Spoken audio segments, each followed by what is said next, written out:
Welcome back to season 2 dose of the Unscripted of Michigan State podcast presented by the Field of 68. I am Carter Elliott here with my co-host, Greg Waddell. I feel like you were wearing the host hat last year. I think we're switching it up going to this one. My co-host, Greg Waddell. Greg, how you doing today? I'm doing great. Thank you, host Carter Elliott, for bringing us in. This is great. I'm excited for season 2. I'm excited for Michigan State basketball for a lot of reasons. And I'm excited to let you rock a little more with this because we're making some changes, my friend. Yeah, and with these changes come a little bit of violence at the top of our episode. There was definitely a couple people who probably didn't want us back for season 2 of Unscripted, and this is going to pain you, and I'm sorry. But you can expect us for another season, and we will be podcasting about Michigan State on a weekly basis, the good, the bad, maybe more bad on top of that, but we will be talking everything Michigan State basketball this year. And with the exhibition season kicking off in the first game against Grand Valley last night, we thought it was time to get on here and talk about it. So, Greg, do you want to start first on this, or do you want me to get my bars off first on this one? I feel like you should go first. I feel like just in general, actually, can I throw a quick little like state of unscripted from my eyes before we jump right into Grand Valley game? And then I think you should lead on it. So, obviously the shift here, we're going to have Carter host this show. Here's where I'm at with Michigan State fans and basketball in general. I think it's accurate and true that Michigan State fans should want to hear from you talking about their team much more than they should talk about me. Hear me talk about it. The thing is, you and I are going to talk about basketball together. That's just what we do. We're the Sleepers Media. So, we couldn't really kill me. We talked about like, should I just leave the show? Should we get you a co-host? And I was game for it, for the record. I think, I try to be unbiased and I try to break down what I see in basketball. And the truth is the past couple of years have been pretty ugly. And I think it's come across as really, really negative in a lot of ways. And I fully understand that Michigan State fans probably don't want to hear that frequently. So that was my pitch, was maybe we should get you a different co-host. Maybe we should figure it out. And I think what we settled on is a good, happy medium. You'll sort of steer where this show goes. You'll totally get to drive what we talk about and how we talk about it. I will definitely be here to help along the way and give my honest opinions, but hopefully we'll get some other Michigan State media members involved as well in my seat to talk about this with you. And all in all, I think it's a really good thing for the Unscripted podcast and for Michigan State fans that want to listen to this, because I think you do a great job talking about this more than anybody. So hopefully that's a little state of where this is at. And then in general, let's get into Grand Valley, because my promise to you, both you, Carter, and the listeners, is that I'm going to do my best to be a lot more positive whenever possible about Michigan State basketball when I'm on this recording with you. Okay, but also, Greg, is it that bad that you were so negative this summer? Because I don't think it was you. I think it was as a whole, the whole Michigan State fan base. There was kind of a negative cloud over the program this summer. There was a lack of transfer portal movement. There was a lack of recruiting in general. Besides Jackson Kohler, Trey Holloman, which I think will be good players in our program, still there was kind of a negative cloud over the program. So for me, I'm just happy that actual games are about to be played, so I can actually break down and talk about what I'm seeing on the court. And what I'm going to try to do is, I'm going to give you a little bit more positive than Greg, but I'm always keep it real because I don't know how to lie, at least not about basketball. I can lie about some things, but I don't lie about hoop and I don't lie about what I see. So let's get into it. Last night, Grand Valley, D2 powerhouse, by the way. Let's not sleep on that. I'm serious. Shout out to Cornell, man. He's a really good basketball coach. He'll be a D1 coach again one day. But they come to the Breslin Center, first game of the year. And, I mean, to put it lightly, we struggled in the first half. I mean, we were in a game with Grand Valley in the first half. Honestly, through most of the second half as well, we were able to pull away at the end and show our class. But, there were some issues that I think are evident moving forward for this team that Tom Izzo and the staff and the players themselves are going to have to work their way around. Let's start with the front court, okay? I don't want to butcher his name, but I believe it is Odonis Kingsley. The center for Grand Valley, They were calling him. I think his name's Kingsley Okanu. They were calling him Kingsley Okanu. Okay, the Kingsley was the first name they were using last night, at least. Okay, well, let me tell you something. Kingsley had himself a game against our front court, and he was getting whatever he wanted on the offensive end, and he was able to hold his own on the defensive end. And I don't want to throw any shade to Kingsley because he's a good player. Shout out to him. But if anyone knows Michigan State and knows the schedule that's upcoming, we have a front court gauntlet that we are going to be playing this year. Drew Timmy's watching that game. He's licking his chops. Oscar Sheba is watching that game. He's licking his chops. Teams in the Big Ten: Dickinson, Jackson Davis, Edey, Cliff Omoraru. Like, I mean, the big men. I know I butchered that. Don't even laugh. Can we run that back? Can you say that one more time, Cliff? Who? Cliff Omoraru. Omoruyi. Thank you. Omoruyi. Sorry.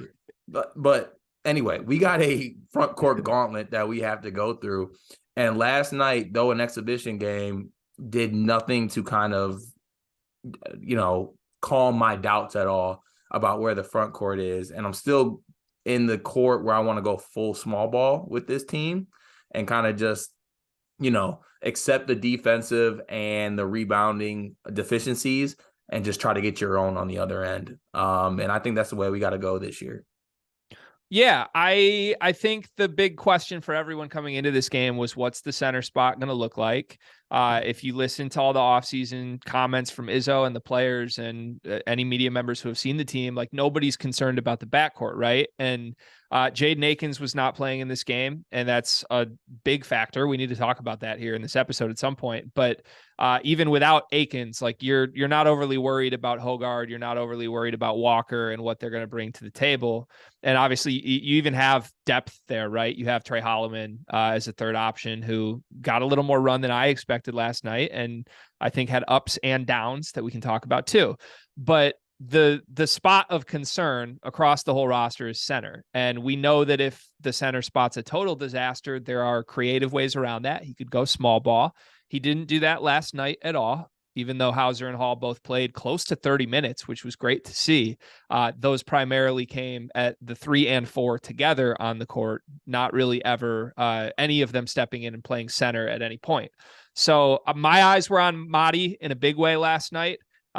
Same with Jackson Kohler whenever he stepped onto the floor. And I think there were a lot of positives for both. I think there were a lot of negatives for both too, though. And I don't think anything is solved from this exhibition showing. I think that this is still the biggest question going forward. What is at least clear to me that I wasn't sure about until I saw it in a game setting is that Mady is the center on this team. This is not a competition right now. Jackson Kohler will have a role on this team. It will be a bench role. And I don't think that's going to change. Even if Jackson is fantastic this season, I think he's going to come off the bench for the entirety of it. And Mady really has to be that traditional center that Tom Izzo wants in that spot. Yeah, and one thing I think that will work on our advantage with that is, though Mady has the measurables and the strength, I think he's going to find himself in a lot of foul trouble this year. He's very handsy, very armsy. Like, he makes himself wide in the post, but he's not necessarily moving his body in front of people. So I can see himself, how college basketball is called these days. Like, 2 fouls on Mady Sissoko is going to happen a lot this year. So we're going to need Jackson Kohler to come off the bench and provide a role at the bench. But I think Mady was able to pick it up in the second half, but that first 5 to 6 minutes, I was just like, man, I think we're getting the same thing as last year. Like, I just, sometimes guys just don't make that jump. Guys don't kind of turn that corner. As much as we want to point to the bigs of the past who have all turned that corner, the one that comes to mind for me is Matt Costello. I think turned the corner towards the end of his career. Even a guy like Kenny Goins turned the corner towards the end of his career. Some guys don't ever take that step, and we might just have to accept that. But yeah, how Tom Izzo is going to navigate with the personnel and the front court this year, I think that's the most interesting thing to me this year, because you pointed out last night to me when we were texting back and forth about the game that, just some of these guys on really good basketball teams might not be in the roles that they are right now. So put a positive spin on the season, because we're all about positivity here on the Unscripted. This is an opportunity to see maybe one of the greatest coaching jobs, I think, by Tom Izzo, personnel-wise. If he makes this team click and he puts things together, and this team's able to be, I don't know, let's say a top 4 team in the Big Ten, or a team that, if he gets this team past the second weekend into that Sweet 16, this will be one of his greatest coaching jobs, I think, just based on personnel. 100%, and based on the schedule they have the hardest schedule, hardest schedule in NCAA history. So if this team comes out of the season with 12 losses, like, that's a phenomenal coaching job by Tom Izzo to me. I think there's a couple different things to go back to Mady and just what we saw from him, right? I think he did not look particularly different from the guy that I think we've seen in the past, but there's two sides to that to me. Sometimes it's not necessarily if the player has made incredible strides, it's just the opportunity given to them, right? And we begged for this with Bingham through the years of just, let's see what he looks like in a full-time, no question starter role that's going to play 20 minutes at minimum every single night. And it never happened. And, part of that was Bingham's fault, but part of that was just there were a lot of options at that spot on the roster. And I don't think Izzo ever felt fully comfortable saying one guy's the guy. Now, this year, he doesn't have a choice, right? And as much as I wish there was a choice, and I wish he would have used the portal to get a more proven, talented center, in a weird way, this opportunity for Mady now becomes a very easy pointed way for us to see the best version of Mady Sissoko, because never in my life would I have expected that Mady would give you 11 points and 6 rebounds without missing a shot from the floor. And I don't think that happened because he's particularly improved. This was not throw the ball to Mady and he's got post moves now game. I don't think that's ever going to happen. If that's not even happening where he's getting a touch against Grand Valley, it's not going to happen against Zach Edey or Hunter Dickinson. But what he can do is catch a lob from AJ Hoggard, and he's going to get a lot of those this year. And I think the biggest area of concern for Mady that I saw was I don't think he's really a rim protector at all.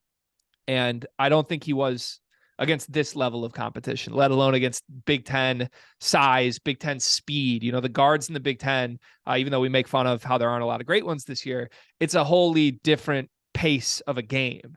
And my biggest concern for the team in general was there was a lot of dribble penetration that was getting to the rim from Grand Valley guards, and there was nobody there to alter the shot at all from start to finish. And Jackson Kohler's just not going to be a shot blocker. He's not capable with his frame.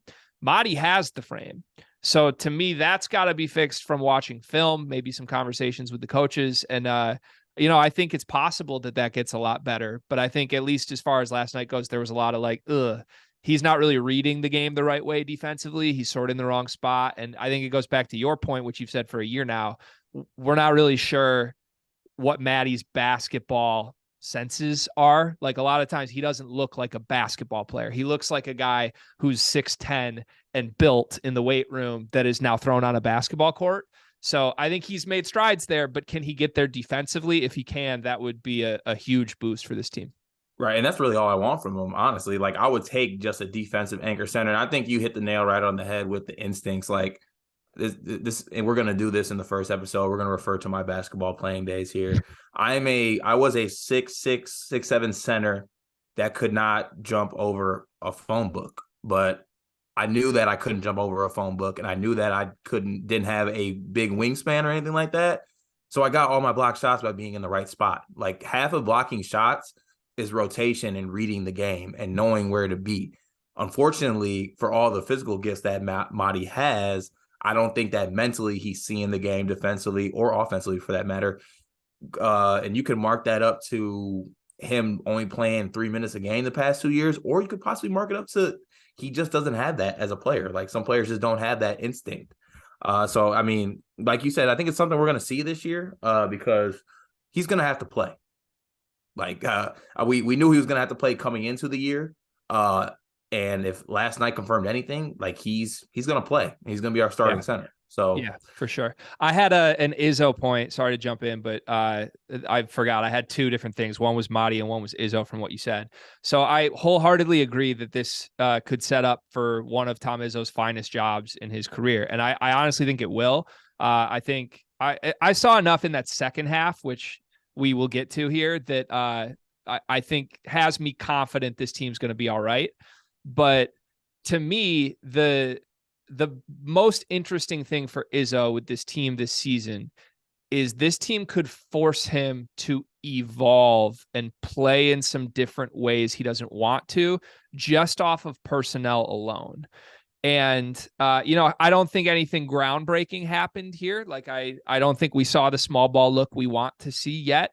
And I don't know if we ever will, honestly. I think Tom Izzo 100% wants to play a true center at all times. And that probably means Carson Cooper's going to play minutes off the bench in the regular season for this team. But regardless of that, just even with Jackson Kohler in the game, if Jackson Kohler is your backup center, that's a different style of basketball than we've ever seen from a Michigan State team, just because of Kohler's skill set alone. Like, we're pretty much playing small ball if Jackson Kohler's your center. And it's going to be, can we outscore you? It's going to be, can he step out and get that little fadeaway, the jump shots that he's fully capable of? But I think, there's a lot of exciting possibilities with this team, with how you use Malik Hall and how you use Joey Hauser in those roles. And I think Tom Izzo's obviously smart enough to figure it out. But to me, that goes hand in hand with, if he has one of the better coaching jobs of his career, it's likely going to be because he does it a different way than he's ever done it. And, part of that's just the roster itself and how it's built. And maybe that has an effect going forward when he gets more talented guys in a year from now. Maybe he learns some things from the way this year's team plays that helps him beyond this season into the twilight of his career. Yeah, I'm definitely interested to kind of see where this goes. But, let's see, we spent about 20 minutes on the front court. Do we move to one of the best backcourts in the Big Ten in some areas? I feel like we owe it to Jackson Kohler to just hit on him specifically quickly, though. Then can we do guards? Because what did you see from Kohler? Like, he had a very up and down debut, I would say. Very, very up and down. It's gonna be, there's I don't know how I want to put this. For as skilled as Jackson is offensively, everything else about his game and kind of how he plays does not necessarily set him up as a guy who's going to come in and be I don't know what the word would be, like a force, I guess I would say, at the Big Ten level. He's a guy who I think has elite footwork, and has elite footwork because he's not overly strong or overly tall or overly athletic. So that causes him to have, to find other ways to score, which he has the ability to do as far as his baseline moves, his jump hooks. He has the ability to do that. And overall, I think he just plays the game very, passionately. I think he has energy. But, I saw things last night as far as Kingsley, the big man from GVSU, being able to push him off the block. And being able to be physical with him. And I thought it frustrated him in the first half. Now, it was good to see him come back in the second half and have that string of buckets. He was able to attack the offensive glass, get a putback, had a nice little baseline spin move layup as well. So, I thought he did some things. It was good to see him bounce back in the second half. And, I commend him for that. Yeah, I think my biggest takeaway, which I think we knew already, but I think Jackson's a gamer very clearly. It shouldn't surprise any of us that no matter who the opponent is, like, you have those first game jitters, especially for a kid who, let's not forget, like, he was playing on the West Coast last year. East Lansing's a very long way from home. Like, if anybody on the court was going to feel a little nervous or just a little like, oh boy, I'm not necessarily playing like myself because I don't know what to expect, it was going to be Jackson Kohler last night. And I think that explains most of what happened in the first half. Like, yeah, he had to deal with a little just like size, like you said, with Kingsley, but he's going to have to deal with that every game. Like, that's not a surprise. So for him to come back from basically the quietest first half he could have had and immediately turn that into a really productive second half. I mean, he only played 12 and a half minutes in this game, but 6 points, 5 rebounds, 1 less rebound than Madi had in 8 less minutes. I think that bodes really well for what he's capable of. Now, I do think he's the clear backup, like I said at the top, but that's just because of how Tom Izzo wants to play. I think you hope, as a fan, Kohler gets closer to 15 to 20 minutes a game this season and that he proves himself valuable enough. I really genuinely see a lot of just Mo Wagner in Jackson. Now, the difference is Mo was a legit 6'11", and it was a true center who was stepping out and making true centers pay. I think Jackson will be guarded by opposing team centers. If he's on the floor with Hauser, like they might stick quicker guys on Kohler and put bigger guys on Hauser, honestly. But either way, they have to find a way to make him pay. And I think his footwork's there, his ball handling's there, his shooting's there.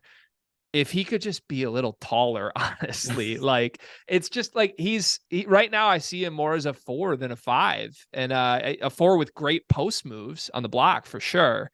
But I just even if Kohler progresses, like if he stays this 6'8" size, like is he the future center for Michigan State? I don't know, because that feels really small. It feels different than any center Izzo's ever had, really.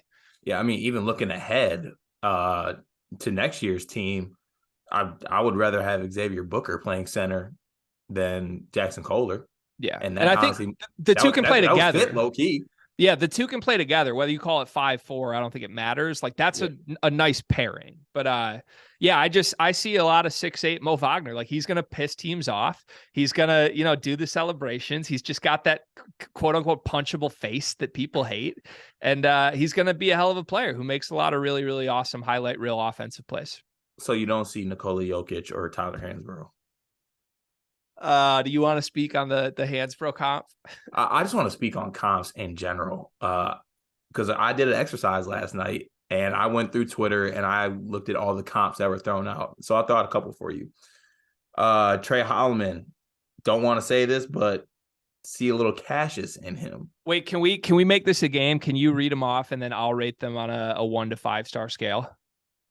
The comparisons? Yeah, let's make this a little game. Okay, let's make I got you. Unscripted. Actually, also we have a new producer on this show, by the way. I'm really excited about that, for the record. But just for the listeners at home, we should reset this up so that we can give this to our producer to clip. This is the clip of the episode. Oh, 100%. So yeah, re-tee this up for me, host Carter. Okay, we're gonna play a little game here. Okay, I'm going to read a Michigan State player. Okay, and I'm going to read the comp that they had, and I want you to rate it on a scale of 1 to 5. Okay, 5 being, wow, that's a great comparison. 1 being, holy shit, what were you thinking? Okay, I got it. All right, Trey Holloman, Cassius Winston. Are these real Twitter comparisons, or like where are you coming up with this yourself in a game, or is somebody saying? No. I saw this on Twitter. I said the actual tweet was, I don't want to say this, but watch this clip and tell me you don't see a little bit of Cassius Winston in Trey Holloman. Yes, that's a 2-star take only because he wore a headband. Like, so there is a 1-to-1 comparison that they both wore headbands. 2-star take. Okay, Carson Cooper and Mason Plumlee. Can you read the whole tweet again? Like, I feel like I'm missing context on the tweet. Carson Cooper shows a level of athleticism and coordination that I haven't seen from a taller center since Mason Plumlee. Oh my God, is the bar that low for Carson right now? Like, did he look particularly coordinated last night and I missed that? Not really. Also, I thought you were trying to call Mason Plumlee uncoordinated. No, I love Mason Plumlee. I've gotten him on like every fantasy basketball team I've ever owned, oddly. That's probably the whitest thing I've ever said. I'll give that a 3. It's a 3-star take. I don't hate that as much as I hate Holloman and Cassius. Okay. Let's see here. Jackson Kohler and Tyler Hansbrough. I need the full tweet again. I'm sorry. I need it. Hold on, let me get this real quick. This is because this one was actually classic. Jackson Kohler has a little bit of Tyler Hansbrough in his game, an athletic, passionate, energetic, under the rim big who's going to cause chaos in college basketball for years to come. Okay, there were 4 things there I want to break down one by one. Athletic, passionate, energetic, under the rim. Athletic, Tyler Hansbrough, 10 out of 10 athletic. Jackson Kohler, 3 out of 10 athletic, I think, from what we've seen. He can move a little bit. He got some dancing bear in him, but like athleticism, not at all a comp. Passionate, 10 out of 10 for Psycho T. I think Jackson looks passionate. Sure, that's fine. He's passionate. Energetic? Sure. I don't think there's a major difference between passionate and energetic for what we're going for here. Under the rim big. Tyler Hansbrough was an above the rim big, dude. Like, are we totally forgetting who Tyler Hansbrough was? Tyler Hansbrough dunked on a 7'7" guy. Like, and was in that, it wasn't just that dunk. He was dunking he was above the rim. He was ripping backboards down every game. Like, that's part of his game. I feel like people are just not paying any attention to basketball history here. Jackson is a below the rim big for sure, and he's a damn good one. But that's one of the worst comps I've ever heard. That's a 1-star take. Okay, bonus for Jackson Kohler. Ooh, bonus. I see a little bit of Jokic in Jackson Kohler. I mean, I like that way better than Tyler Hansbrough, but I still wish we weren't comparing MVPs to guys who went for 6 and 5 against Grand Valley off the bench. I'll give that a 4-star take for the sake of the exercise. That's the best take of the 4 that we've heard. That's crazy that's the one that got a 4-star. Just try to be better. Like, just we don't need to go to the greats right away. Yeah. When we're down 5 at half to Grand Valley. Yeah, we don't need it. We don't have to go to the greats, and we definitely don't have to go to the Spartan greats when comparing people. I've been overwhelmingly positive this episode too, haven't I? Like, I've tried my best, and now here we are having to get me going again. Is it taking a toll on you? Are you getting kind of red? No, I think I'm definitely getting red. I think I'm enjoying this role, positivity role. Can we do our own comp? Can we wrap this section up with our own comp from last night? Like our own comp of the players? Yeah, let's play the game. If everybody else wants to do Spartan comps, let's do our own comp.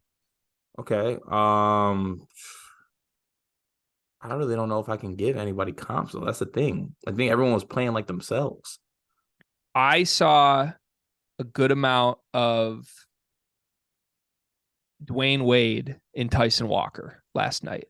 I thought it was like he was all over. He was blocking shots.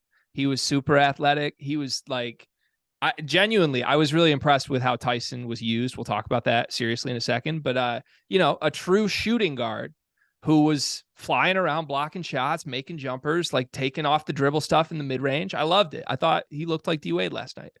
Okay. Ridiculous. Now let me throw in this 6'2" Eric Ayala. For Tyson? Yeah, last night. Oh yeah. I like that a lot. Yeah. He was giving me those vibes, like kind of a two-way guard, but obviously Ayala was like 6'5". Yeah. Tyson's like 6'1". But Tyson, I think, was my most impressive player of the night. Yeah, he was player of the game for sure. Should we talk about backcourt? You're not going to play the comp game, so should we go to the backcourt? I was literally just going to make a transition, and to save myself from making this comp game, that's a perfect transition to go to the backcourt. That's garbage. One of the best backcourts in the Big Ten in some circles. Some are saying the best backcourt. Some are saying the best. Some are saying the best. So hey, some guys who had 0 points on 0 shot attempts in the first half are saying they are the best backcourt. What do you have the rest of the game, Greg? He had a great second half. A great one. He was awesome. So second half, we were a problem. I'm trying, Cart. I'm trying really hard. Okay, no. I want to start with Tyson Walker because I thought that he was the most impressive player in the game. And to keep on the note of positivity, I thought that was great to see. He was aggressive. He was making plays on both ends of the floor. It kind of looks like he has been able to carry over that form of kind of playing that shooting guard type role with AJ playing the 1 and him just kind of being in a playmaking scoring role. But I loved everything I saw from him. I thought he was doing a great job getting to the rim and either using, his floater package or making the pass to somebody else. If we can get that Tyson aggressiveness for the whole season, I will die a happy man because I cannot watch a season of him not shooting again. So, credit to Tyson. I love what I saw from him last night. I wholeheartedly agree. He was the best player on the court last night. The comp game was a little bit of an exaggeration, obviously, because we were playing along with Twitter, but he was super improved to me. Like I thought most of the guys on Michigan State, even the ones that played well in the second half, like Malik Hall, AJ Hoggard, Mady Sissoko, for example, I think they looked like themselves. Joey Hauser looked like himself, right? We have years of seeing these guys, and for both the good and the bad, we know what they are. Tyson Walker did not look like the himself that we had last year. Tyson Walker last year was trying to figure out if he was a point guard. Tom Izzo was trying to figure out if he was a point guard. We thought he was the point guard.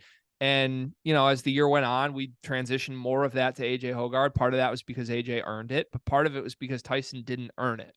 And I think Tyson, even with the downside of him last year, he was still the best shooter on that team. He was arguably the best shooter in the country based on percentage.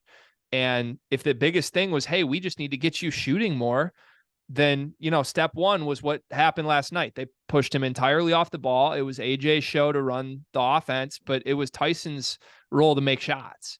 And how about this for an actual no sarcasm comp here? They were running him off screens. It reminded me of Rip Hamilton. I swear to God. Like, they had that little Malik Hall, Joey Hauser, and they were going to run him through the double, and then he came back the other way. Like, Tyson is a good enough shooter off the move to run a lot of action like that. And AJ is a good enough passer that I think you're going to see a lot of that this year. And, Izzo had success doing that with a guy like Gary Harris. I'm sure Jaden Akins is going to be involved at some point this year in that action. But for now, I mean, it's just using him in a totally different way that is making him a lot more successful at this level. And if Tyson can lead this team in shots every single game, shoot 6 threes, make 2 or 3 of them, and then chip in defensively with his quick hands, 6 steals last night, that's awesome. That has the makings legitimately of an all-conference player, whether it's first, second, third team, honorable mention, like no bullshit. If that's the role he's in this offense, he can be the best player on this team. And it was awesome to see it come to fruition last night. 100%. And to me, just going off that game, and in college basketball, you always talk about having a team where you have a go-to guy. Last night, Tyson had the look of the guy that we're going to go to when we need a play made or a bucket. Some people thought that guy might be AJ Hoggard. Could be AJ Hoggard going forward as well. It's one exhibition game. But let's talk about AJ Hoggard. The good of AJ Hoggard last night, he hit 2 threes, which I actually like to see. And we pointed out at Moneyball how his rotation looked a little funky. It looked a little less funky in last night's game. So that was good to see. Now the bad part of it. AJ is a guy who, coming into this year, has a lot of hype as far as him taking a step, him being our guy, being our alpha, in a sense, being one of the best point guards in the Big Ten. Unfortunately, turnovers were a thing that plagued him last night, and we cannot have that coming into the season. Michigan State basketball and turnovers, I feel like, go synonymous at this point, at least the last couple of years. Like the amount of turnovers that our team has is something that frustrates who else us. they're synonymous with, though? What? AJ Hoggard. Like, that's when we say like Michigan State is synonymous with turnovers the last 2 years. That's because AJ Hoggard has been synonymous with turnovers. Right. So basically what I'm trying to, my end all wrap up point to that is, if you're turning the ball over 5 times against Grand Valley, that is not something that gives me an optimistic view moving forward. And also it wasn't necessarily the AJ type turnovers that I'm used to. I'm used to him trying to throw passes that, I don't know, look sweet, or, maybe a very tough pass with a low percentage of getting there. But if it gets through, it's like, ooh, it got there. Last night, I thought he just wasn't necessarily seeing the floor as well, and kind of careless turnovers. So that's something that I think scares me moving forward. It makes you a little less scared that we have Tyson off the ball that can kind of take some of those duties away from AJ when he's having turnover problems. And maybe even a guy like Jaden Akins can take away from that too as well when he comes back healthy. By the way, I hope your foot's doing great, Jaden. Can't wait to see you back. We need you. I miss you. Please come back. But yeah, all in all, a game I think you want to throw away for AJ Hoggard. Interested to see how he bounces back in the next game, but the turnovers were definitely an issue for me. Yeah, I'm not super worried about AJ. AJ strikes me as a guy who plays up and down to his competition. Like, oh yeah, I mean his best games last year were against the best teams. Yeah, we saw him come on in the Big Ten tournament before he got hurt. We saw him come on in the NCAA tournament a little bit. We saw him first game of the year, Champions Classic. He came out of nowhere and was the best player on the floor. So, to me, there's some things to be concerned about that in general. Like, I don't think this team this season has the luxury to play down to their competition because their schedule is so hard. This team can't drop games to Northwestern because AJ Hoggard wants to turn the ball over a lot. And this team can't be in a dogfight with Grand Valley because AJ Hoggard doesn't want to shoot the ball. Like, And this sounds overly critical to say, oh, he didn't attempt a shot, so he's not engaged, and that's bad. But like, if he is supposed to be the alpha of this team, which you and I feel strongly he needs to be, I think you were when Rothstein was doing his like practice notes, like you kind of tweeted like, hey, it might be true that we don't have an alpha, but we need a go-to guy. And that has to be AJ Hoggard. Just looking at this roster by who these people are, I think it has to be AJ, or it could be Malik Hall maybe. But just for the sake of having the ball in his hands and his ability, it's AJ Hoggard. And to me, if you are the alpha of this team and your team's struggling and you're as good, honestly, as good at getting to the rim as AJ Hoggard is, like, I don't know how you go through 20 minutes against Grand Valley where we're trailing most of that and not attempt a shot. To me, that was really, if we're going to raise a red flag, that was the biggest red flag to me was, where is this guy? And look, he shut me up in the second half. He had a phenomenal second half. And the best thing, obviously, was the shooting, to see the 2 threes, both of them go down, but 4 for 4 from the line. I mean, he's been a historically really bad free throw shooter. And I think the free throws are more sustainable for him with the way he plays in bigger games. I don't expect him to hit 2 threes. I expect him to get to the line 6, 8, 10 times a game. And if he can hit 70% of them, I mean, he could lead this team in scoring very quickly just off that alone. So I think, like I said, it's sort of who he is to me, where he plays up and down. That needs to get fixed. Izzo was really, really critical of him in the post game and the turnovers specifically. And I think that's because everybody wants to hold him to a really high standard. Like, look, he is the guy who can go to Big Ten Media Day and say we have the best backcourt. And nobody except for me is saying he's wrong on that. Like, the team's standing with him and backing him up. But if he's going to say that, he really can't afford to take half of a game off against anybody this year. He has to be the guy every single night. And I don't know that I'm confident he will be every single night, but I'm confident that more often than not, he'll be the best player on the floor. So to me, that's something I'm keeping my eye on going forward, I guess. Yeah, and I think that's going to be something I'm keeping my eye on going forward, not just with him. I think with the rest of the team, with everything we said kind of in this episode and this summer, as far as like what our team is kind of looking like and the makeup of the team, the margin for error is very slim. So, despite it being a exhibition against Grand Valley, we're not going to be able to get by with AJ Hoggard taking halves off.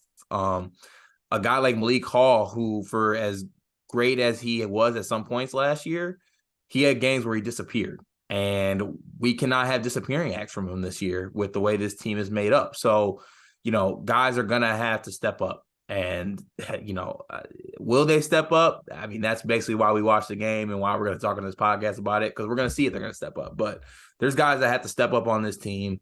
Did we mention we won the exhibition, by the way? I don't think so. I don't think we've said that yet. Yeah. I don't know if anyone else didn't watch it, but I contributed $10 to BTM Plus and watched the game, and we did win the basketball game. So just want to throw that out there as well. We have another exhibition game coming up in a couple of days against Ferris, I believe it is. I'm not sure, to be honest. I haven't looked at the schedule. That's really bad that neither of us know that off the top of our heads, but it's an exhibition basketball game. You're right. But I mean, you and I both paying the $10. We should probably know. I mean, that's nothing to us the way we win bets. If I don't know if we're wrapping the episode up or not, that's your show. Again, you're hosting. I'm just doing a horrible job backseat driving right now. But whenever we are ending, can we do our biggest positive and our biggest negative takeaway? I actually was about to wrap it up right now, so we can do biggest positive and biggest negative right now. Okay, let's do negative first, and then let's end positive so we can keep the good vibes rolling into next week. My biggest negative, this might sound bad, but early Carson Cooper minutes. Just like that he had them at all? Yeah. Or what you saw from him was disappointing? Because those are two very different things. The fact that he was out there.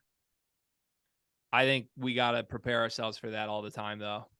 I do. Unless we just get to a pure Sissoko and Jackson, that's it. But I mean, Izzo likes to play 3 guys there anyway. So, but I will say, like, biggest negative actual play for me, I would say Malik Hall.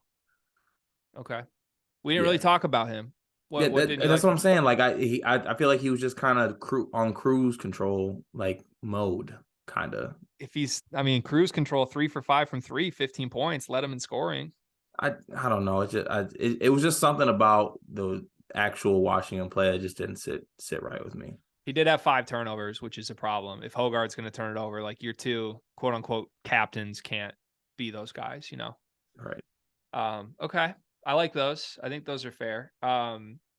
This was in a tweet that got me some flack. People were on my ass already, which is why I'm trying to go positive mode this year. But my biggest negative by far is I think this bench is more alarmingly unprepared to contribute than we thought. And if you go down the line, I mean, Pierre Brooks looked really, really iffy last night, to say the least. And he was great in Moneyball. I mean, he was arguably the best player for the Moneyball event the entire time. I kind of thought that would translate, just like the quote unquote dog in him of like, I'm going to go lead this team in scoring every time we play that event. Like, he just doesn't seem like a guy who's really capable of translating what his skill set is into real Division I basketball yet. Maybe that changes. Maybe it was just an off night, but it wasn't there last year. And, if he's not a guy who can give you 20 good minutes, this bench looks pretty dicey right now. Holloman, I think looked really good defensively, which is great. Maybe he has a role just to come in and be a pest there. But the problem is the guards that are ahead of him are pretty damn good at that already. Like, even if Holloman's a really good defender, I don't think he's a better defender than Hoggard and Walker. So that leaves me in a weird spot. Like, maybe Akins takes all his minutes. He played 17 last night, but I think Holloman's still probably going to play 8 to 10 minutes a game. And, man, his shot looked as bad as it did at Moneyball. Like, it's a shock to me if he hits the rim when he attempts a jump shot at this point. So, those are right now without Akins, those are guys 7 and 8. And Carson Cooper's 9.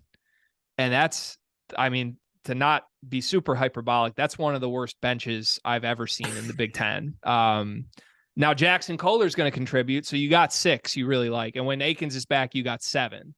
But I tweeted it and framed it up as like, hey, these are guys that should be 11 through 13 who are now 7 through 9.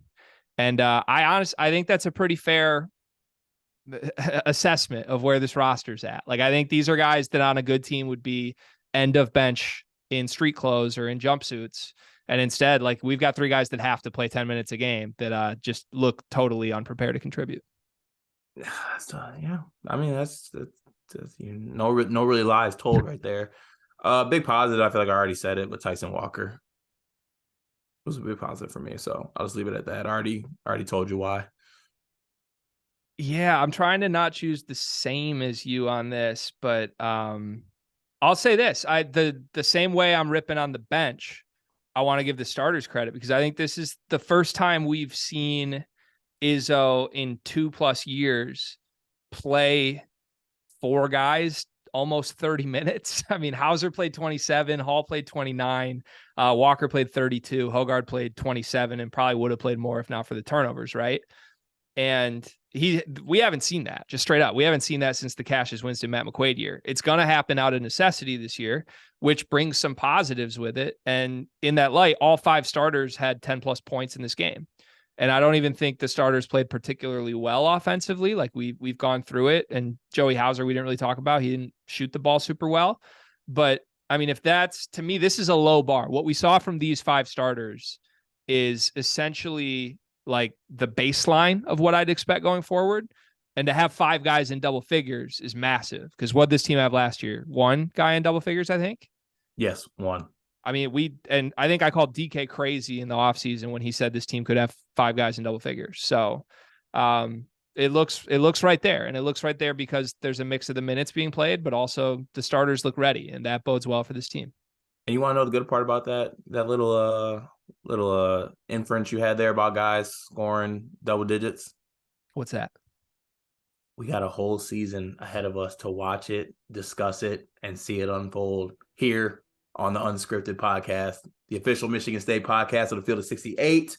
For myself, Carter Elliott, the host, and my co-host, Greg Waddell, we thank you, and we're excited to get this podcast rolling, get this underway. Hoping for a good year. We got some big games coming up to discuss, so we'll see y'all next time.